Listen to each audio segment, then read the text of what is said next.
Today there are interesting updates from the Pokrovsk direction. Here Russian commanders gathered forces for another push near Dobropillia, aiming to break out the encircled units further north. However, Ukrainians simply used them as bait, and the Russians fell directly into the deadly trap, sending hundreds of soldiers and a dozen armored vehicles on a suicide mission to be destroyed. The battle near Dobropillia has taken a dramatic turn, with Ukrainian forces not only halting Russia's attempted breakthrough, but also flipping the situation into a fatal lure. After stopping the enemy push, Ukrainian counterattacks split the Russian assault corridor into separate pockets, cutting off two sizable groups of Russian troops. These isolated elements, trapped in tree lines, are under constant Ukrainian fire control and quickly became bait.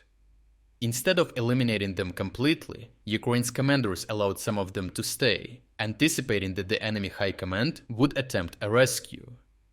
The prospect of regaining lost momentum and restarting the offensive made these trapped forces too valuable for Russia to abandon.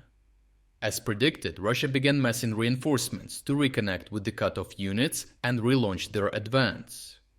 Ukrainian officials openly assessed the broader Russian objectives of not only capturing Pokrovsk, but also pushing north towards Slovyansk and Kramatorsk, and even threatening the Dnipropetrovsk region, the last of which was described by Ukrainian military analysts as purely political. For now, though, Russian units around Dobropillia remained cut off from supplies, and their elimination a matter of time.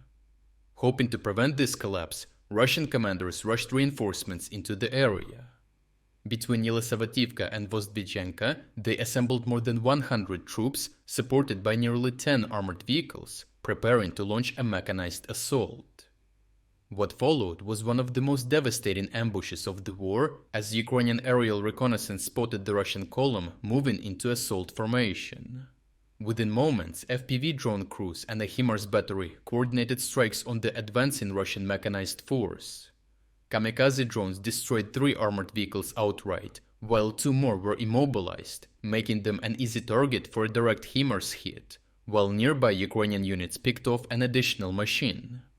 In the span of minutes, the entire armored spearhead was demolished, as geolocated footage confirmed the destruction, showing burning wrecks and bodies scattered along the road. Ukrainian estimates put Russian personnel losses near 100 soldiers, either killed in the blasts or cut down in the chaos that followed. This mechanized column was not the only force Russia had prepared, as in parallel infantry groups were gathered near Novotoretsk, intending to infiltrate northward and re-establish contact with the encircled troops. But Ukrainian drones once again made short work of the plan, as these movements were detected on time and Russian positions were marked for artillery fire. Videos later released by Ukrainian operators showed FPV drones hunting soldiers through tree lines and trench networks, hitting them even as they scrambled for cover.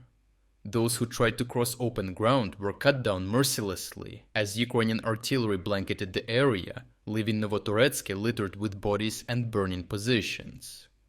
After the battles, Ukrainian drone operators published footage of the aftermath.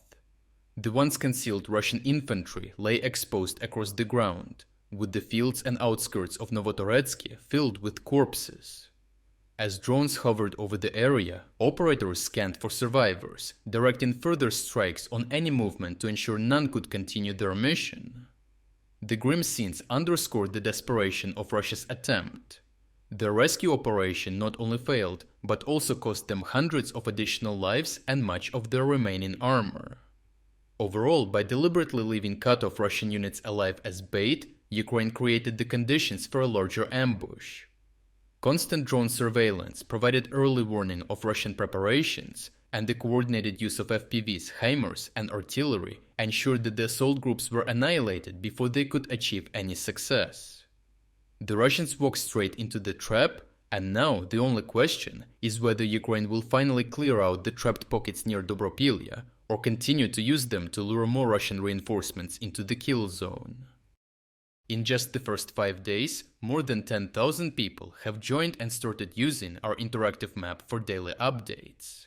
The base map is available for everyone for free, so even with a free membership you will be able to monitor day by day frontline changes and watch uncensored combat footage from all of our reports.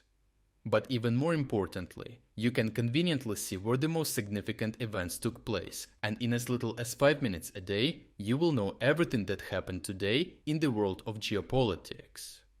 We worked in the background for almost 1 year developing this map.